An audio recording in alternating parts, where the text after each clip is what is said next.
Hello, friends. It's John Clan third of episode 160 of Shadow and Flame with Magic, the podcast. And today we're going to review Exceptional X-Men number 5 and New Mutants Volume 143. So let's get into it.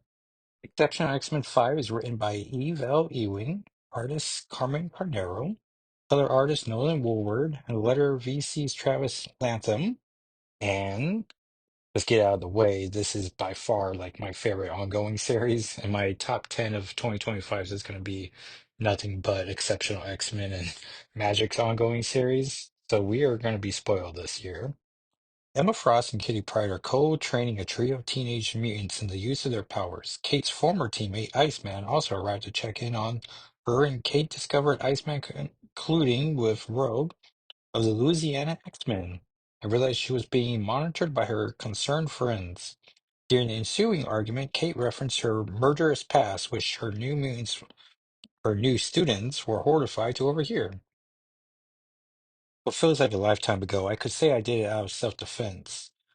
10 Orcus agents wanted me, and they weren't taking prisoners, as seen in X-Men 2023-25, or Volume 6 if you're one of those, which I am. But I know the truth. I didn't go looking to become a different version of myself. It's that something had already changed inside of me. Something broke, and I needed my outsides to match my insides. Then we catch up to Kitty, who's in Kyoto, Japan, then, and she's asking about her trying to get new clothes.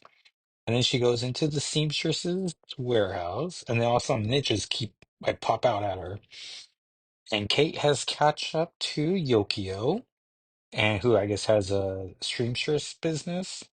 And Yukio's in a wheelchair that I heard get recapped in the Cerebro episode with Jordan Block and for the Lady Deathstrike episode, but I don't quite remember why she's in a wheelchair, but I guess it's something to do with Lady Deathstrike. And Kate's looking at fabrics, and then we get the origins of where her Shadow Kate outfit came from, so that's just fun, plus her new hairstyle. And then we get to the part where we see Kate has catch up to June Wei, Dr. Barrington, and Fei Long, which I don't recognize these other two, but Fei Long, Iron Man took care of on Mars, or the moon. No, I think it was the moon. And then we see everyone's last images. June Wei has her gun up. The doctor is turning a curtain, and Fei Long's looking through a hole. And then we just see Kate wiping off her sword. Which, sure, like I can believe Kate killed these Jun Wei and Dr. Barrington, but Fei Long feels like quite the feather in someone's cap for killing. Because last I saw, he was on the moon in a prison of Iron Man's workings. But, and he is looking through a peephole, so maybe she did go to that prison. And then we see her on top of like a Japanese roof, so it's just like, I don't know, I just feel like, and maybe Fei Long's so connected to the Fall of X that like this is his story. Like no one's gonna put up a fight about it. But he was a major Iron Man villain that Iron Man had to like suit up into a giant Sentinel-sized armor and attack. So because she murdered those 10 guys in 25 and then killed more people in 26 on her way to confront Firestar. And then we just added these three new characters to that list. So and then before she's killed a Brood in Uncanny X-Men. Oh, it's around the Brood saga, so like around their 150s. And then she killed a princess in the Excalibur Cross Time Caper. And I just assume she's probably at least killed one more person since then. But so her death toll, could be around the 30s or so. Then we see the present day Chicago, and Melee is confronting Kitty. And then we're reminded how tall Melee is. And they're all still wearing their mostly red training uniforms, but Melee's having like a green tank top on top of that uniform. I imagine because she's used to that with her soccer training. And Melee just cannot be in the room anymore, and Axel is trying to get her to stop before she says something. And then we have an amazing panel, which is very been homage a bunch in the Kitty Pryde saying Xavier's a jerk. Melee strikes the pose like Rogue did a couple weeks earlier. She's just like, I don't want any part of this. I don't want any part of you. I quit. And it's like, oh no, Melee. Oh, I should say I'm getting the variant cover for this coming out, and I forget who the artist is. I'm getting the David Baldone cover. And so immediately I'm like, oh no, Melee's my favorite. Now she's quitting the team. And obviously she's gonna come back, right? But I'm just like, come on, Melee. Like they were at war.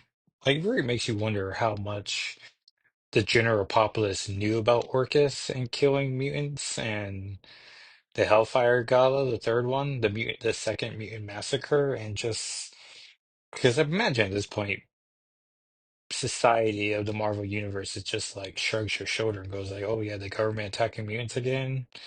Like it's up there, mutants attacking the government. It's just like, okay, I've lost all interest in this. And but this time, like Iron Man was involved, and I was like, oh okay. And even then, like not to get too political, but like the war in Ukraine, how, now we're X months away from it. It's like, how often do you think about the war in Ukraine? And then it's just like a sad commentary, but yeah, it's like you just continue your life until it affects you, right? And Axel doesn't know what to do. Bronze is unsure, so she runs off as well. Bobby says he's gonna take off after Bronze. He feels responsible for even making her respond this way. Kitty sits on the ground, and Emma, very brazy in her all white outfit, sits down next to her, and they just chat like best friends, which I'm like, oh, I love this Kitty and Emma. But I am now worried about Emma's pants getting all smushed up with the dirt on the dance floor. And so we catch up to Melee, who's at her house. And she's living with her parents, has a brother named Harry, and a younger sister named Von Von, which I'm sure is a nickname. And then he explains how mom and pa, are at a community meeting. And it wasn't until I've been thinking about recording this episode where it's like, is Van Van Melee's kid or just younger sibling? And at first I thought younger sibling, but there's no reason, like future developments pending. And we see Melee's cooking dinner because she's home before everyone else. And then Melee's visited by her little cousin Ellie, who's being bullied at school because she's a very visible mutant. She has green skin and some type of like plant thing coming out of her forehead. So she came to Melee looking for help, and then Melee the next day just comes to her school, finds the lousy jerks who are teasing her, and then just like confronts them. And they're like, "Hey, you can't be here." And then the leader of the pack takes a swing at Melee, who goes invisible and phases. And so now she's even more out as a mutant herself. And Ellie's upset because she didn't want it this way. Like she wanted to learn how to be brave like her big tall cousin and not her fight her fights. But it was like, well, what were you expecting to happen at the school grounds? Also happens at a school ground, and it's clearly like an elementary school, so she could be getting into some serious trouble here. And then we see the group chat of Sal, Alex, and Trista. And she's called the group chat X Fam, so I think that's very cute. And then Bronze talks some sense into her, just about her approach isn't always the best way, but she has convictions, but maybe there's a better way to uphold your convictions. And Ellie's crying about um just needing to be inspired, which then gets us back to Kitty practicing by herself. She's wearing blue now, must be getting used to the new color palette, like she's some sort of Power Ranger. which I like Kitty in blue. I mean, truth be told, blue's a solid color for her ever since the Alan Davis Excalibur outfit. Um, and then her Shadow Kate outfit was largely blue, designed by Peach Momoko. I guess John Romita Jr. too, the After Mutant Massacre, she's wearing blue there. But then Alan Davis like streamlines it. The Melee's back. They're practicing again. And so it's just great that, not all is forgiven, but now with new information, she's willing to see what happens next. And then Kitty's talking about this new app everyone's using, V-Rate, Verate, that if you send your DNA to, like they claim they can assist you with, which we already got spoilers for who it is coming up, but what type of person would want mutant DNA in mass? And Melee's pretty sure no one's going to be using the app for this purpose, which does seem like a weird. So you register for the app and then they send you a DNA kit and then you send it back. Well, I guess it's no different from 23andMe now that I'm describing it loud. Like that's what I did. And to be continued, an exceptional X mail, which they refused to print my letters, so I don't know what to do. But we'll keep working on it. There was a CC letter. There was the X-Fan and Alpacacia, and just a Josh, and then a Nick K from Pennsylvania. So yeah, so that everyone was exceptional X-Men number 5. So let's get to the next one. And I guess before we start, you can follow along with the panels I put on both YouTube and TikTok because we got TikTok back, y'all, which was pretty nice. I try to turn YouTube Shorts into algorithm to keep giving me X-Men content, and it was not doing a great job of it. So I started liking X-Men or Deadpool clips, and then I was just getting a bunch of Deadpool clips. I was like, well, hopefully that was going to turn into X-Men content, but. I don't know. Then I was feeling bad about disliking people's images, so I was just like, well, maybe ignoring them, but then that wasn't triggering the algorithm. I don't know. It's been a headache. But anyways, so I got my quick review as well as a pure photo post on both of them. So that is there for you to enjoy. And speaking of which, YouTube, I figured out how to upload the entire podcast library on YouTube, which took like 3 days because there's so many episodes. But I want to say thank you, everyone. Ideally, there be new listeners or viewers to the YouTube channel that because I didn't even promote it. Like, I did it in the middle of the weekend. All of a sudden, still many of them all got views. And then checking this morning, every single episode has gotten viewed now. So thank you so much, everyone, for taking time to watch those. I really appreciate it. And now we're getting into New Mutants 43, which came out in September 1986, which I was 4 then. Inside cover ad is for M&Ms, who are just purely peanut and plain chocolate. From the Andes, they flew east along the Amazon to Manaus, then north over Venezuela to Trinidad, past Puerto Rico and the Bahamas. To enter the United States at Fort Pierce, Florida, another day's travel took them to their final destination, Westchester County Airport just north of New York. In all, a journey of 5,000 miles in 2 weeks. And we see Sunspots being flown back by his mother.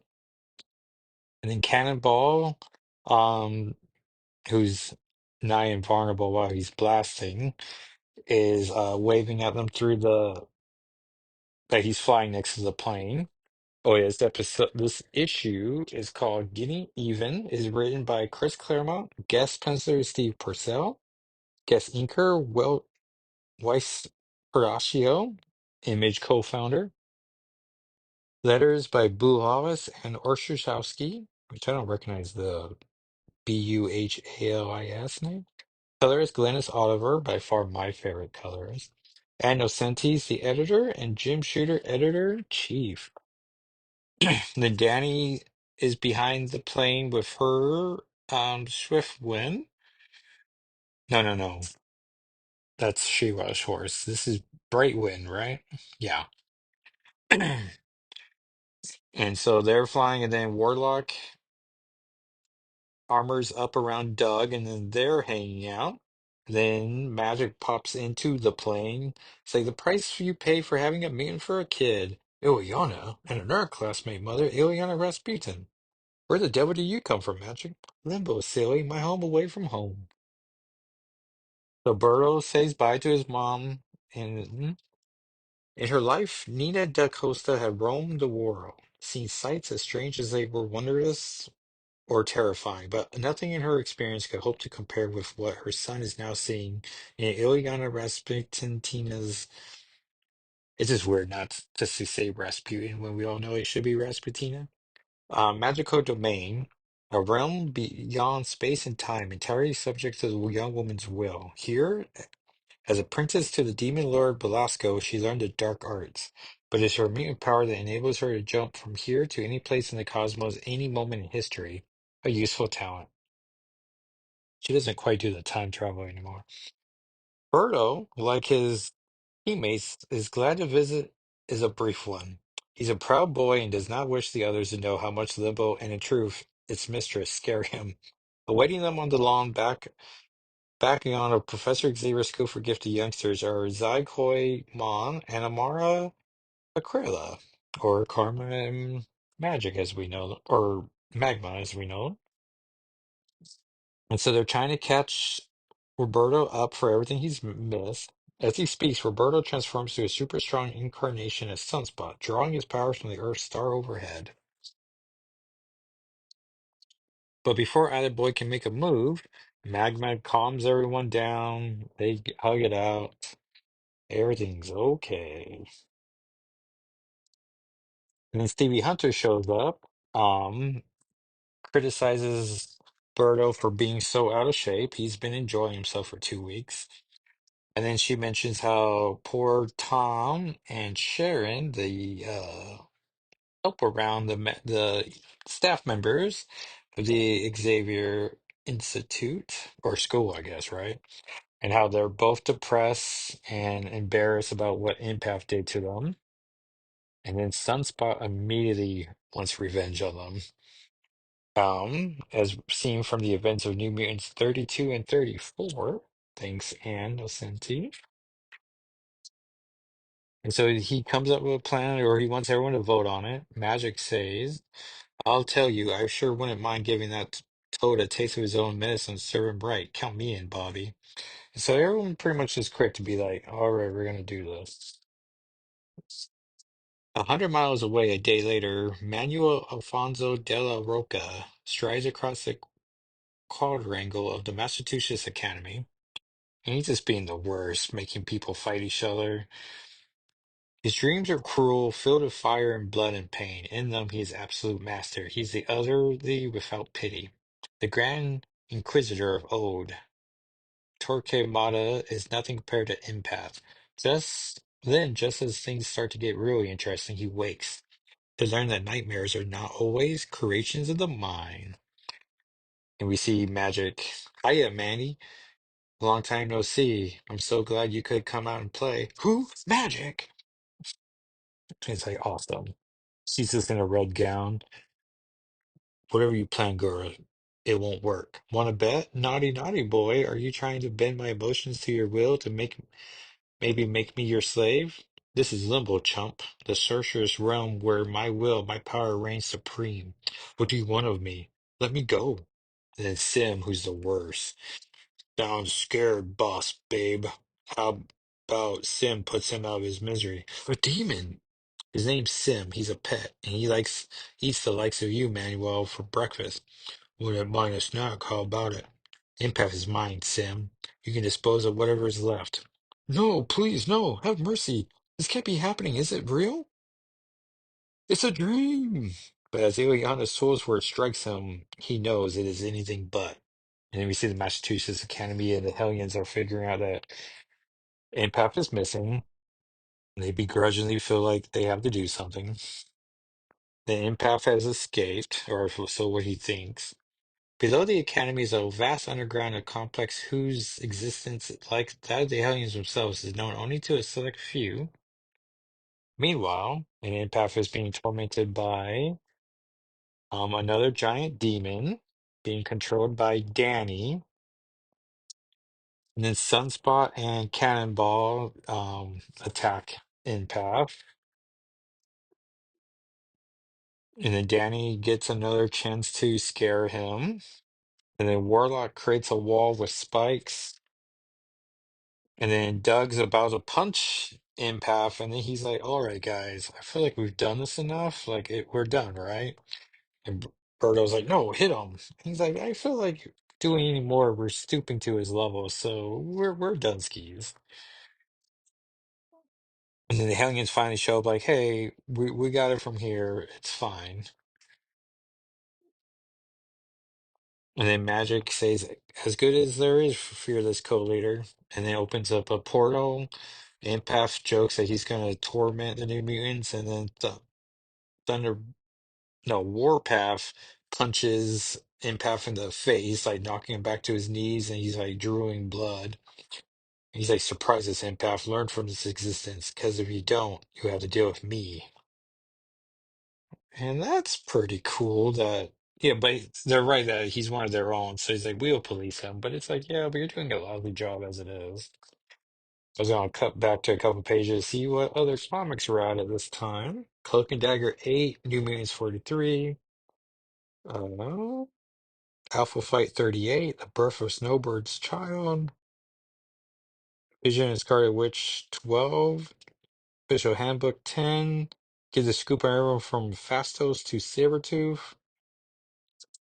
G.I. Joe was at 51. X-Men 209, look out, it's major battle issue. A Web of Spider-Man Annual 2 featuring Warlock and the New Mutants by Ann Nocenti and R. Adams is amazing.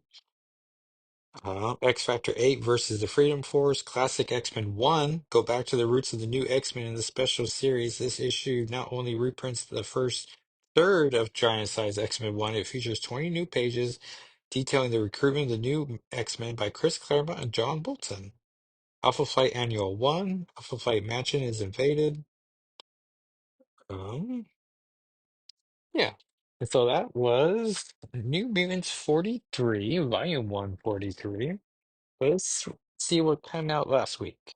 Oh, I should mention you can see some images as well on the podcast's socials at SNFWM and spelled out on Instagram, Twitter, and Blue Sky. So yeah, let's see what came out. So Laura Kinney Wolverine 2 came out by Schultz and Belvesso, and people told me that Schultz is the current writer of Daredevil, which I really want to read because this was amazing. Um, Elektra is the current Daredevil, and Laura is teaming up with her. So it's just fun to see the female counterparts, even though they're both the official Wolverine and Daredevil. We're reminded that Luke Cage is the mayor of New York, and he still has to deal with all the bigots of the flat scans who hate mutants. An old friend of Wolverine's, who's like a kid, has the ability to explode, and someone's going to turn him into a bomb, and they're going to explode at a anti-mutant protest. And Laura's in the position where she has to stop it. So. But Laura's very funny in it. Electra, Daredevil is very funny in it. It's just like an overall great comic. It looked great too. Just a lot of fun. Like, I highly recommend this Wolverine series, and I should be reading the Daredevil. Um, we got Rogue the Savage Land, #1, which based off of all the variant covers, and it's like I don't know, I'm under the impression it's like a 4-issue miniseries, but issue one got like 10 variant covers full of various degrees of cheesecake. So I wasn't super looking forward to Rogue, but Kitty Pryde is part of a splash page where she sees all of her characters of her history and Carol's history, because this takes place right when Rogue went through the Sears purchase, and the Captain, the Miss Marvel persona is taking over her body and mind a little bit more. But it was great to see Kitty Pryde, and no Loki though. But yeah, but the art itself, Mr. Seeley, I believe it's Tim Seeley, and Lavina is on the arts and duties, and it actually is like a lovely art style where it's not full of cheesecake. Like you can easily envision where the script says all this, and it's like, oh, from certain angles, this could be very sexy, but it's just a proper story told, so pretty nice. Zawadane's in it, so her Zawadane appearances have now increased. So that should be fun to see how Saber handles it. Storm 4, which was an amazing issue. Storm done uh to cure her of her radiation, Dr. Voodoo made a pact with a spirit that took away Storm's powers for 7 days. And of course, on day 7, Dr. Doom invites her to dinner in Latveria, as we build towards the big War Under Doom crossover event. And Doom treats her to her father's recipe for gumbo, and then gives her a lousy dessert that she does not find pleasing. And Doom threatens to bring the chef out to kill him, and Storm uses her powers to prevent the chef from dying. Because Doom immediately recognizes, like, hey, all the stuff you're doing, you're clearly powerless.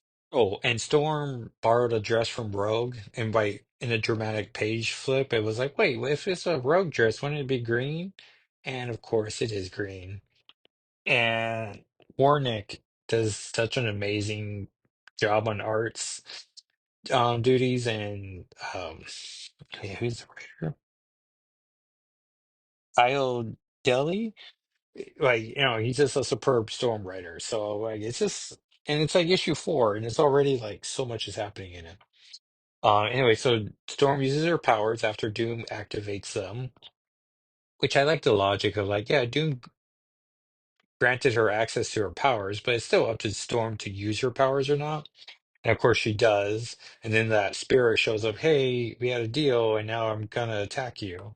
And then Doom does his proper job of like, hey, you can't attack Storm.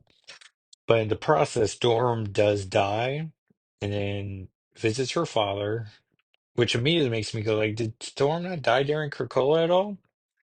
Especially with the Magneto regenesis disease, and um really makes me wonder like how many mutants did get resurrected.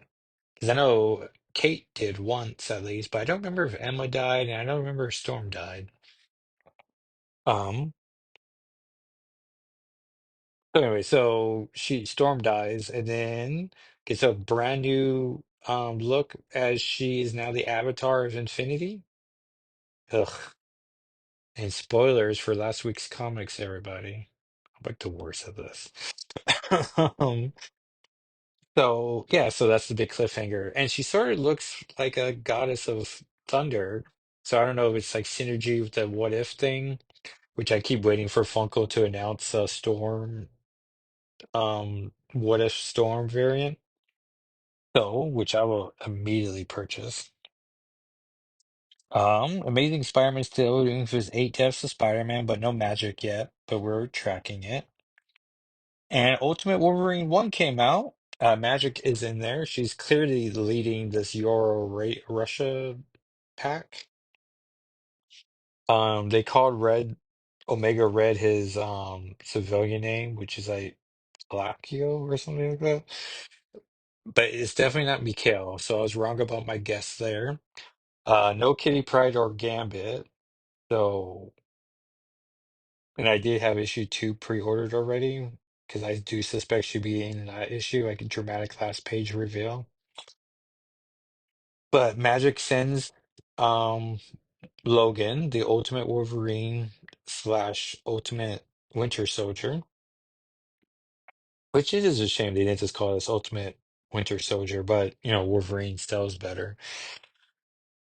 And he's gonna fight the Resistance, led by Nightcrawler, who's a priest, which is like seriously, and then Mystique and Oilers for Ultimate Wolverine, and disappointingly so, Logan just kills them after Logan, like Kurt definitely implies they have a strong history together. And Logan could not resist his programming, and so we lost Team Blue, which is horrible. But also, like, I don't know, maybe I'm more disappointed than annoyed, but it's like, shoot, like this Ultimate Universe not going to stick around because we just lost Nightcrawler? So we're never getting Nightcrawler and Kitty, we're not getting Nightcrawler or Storm or just any Nightcrawler content? Like it just seems short-sighted, and like that thing the Ultimate Universe did where they need to show you like eight dead mutants. It was like, oh, here's like Marrow and Maggot. It's like, oh, so we're never getting Marrow and Maggot in the Ultimate Universe? Like, you did. Right here. They're dead. It's like, oh, thanks. I'd rather you not have done anything with them then. But anyway, so Ultimate Wolverine 1, mixed feelings about. So let's see what comes out this Wednesday. Um, Thanks to Marvel.com for, oh yeah, for on the 22nd, we have Doctor Doom and Rocket Raccoon. Oh, Wolverine 2, so hopefully Aurora's in that. Iron Man 4 by Spencer Ackerman.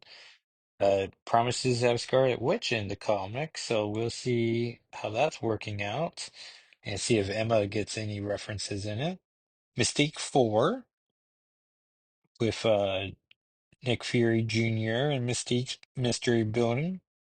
Phoenix 7, where she's fighting Thanos on the cover. Uh, oh yeah, TVA 2 with Gambit. On a not Exiles but Exiles like team. Oh, Uncanny X-Men 9. The adults are away, so the outliers are dealing with a wolf pack, which is weird as they're cat-shaped sentinels. So, all right. What if Galactus transformed Rogue is coming out? See if it's better than the Gambit one. Oh yeah, Wolverine Revenge 4 by Hickman and Capello, which has been only okay. I did like how Colossus died in issue 3, so that was cool. And then X-Men Xavier Secrets, issue 1, which is reprinting the first 6 issues of the digital comic. And Kitty wasn't in any of that, so we are skipping that. So we're gonna rank our excitement. I guess it'll be Mystique 4, Wolverine 2. Oh no, no. Uncanny X-Men 9, Mystique 4, Wolverine 2, TVA 2, What If Galactus Transformed Rogue, Wolverine Revenge 4, Phoenix 7, and Iron Man 4 potentially. And that, everyone, is episode 160 of Shadow and Flame with Magic. Thank you so much for listening or watching. And if you want to follow me on socials, I'm at Jacko SII at Blue Sky. And I think I promoted everything else on the way there. So thank you everyone for listening. And uh like and subscribe and tell a friend as we keep trying to grow this audience. All right, everyone. Thanks. Bye. Talk to you next time. I gotta get better at these outros.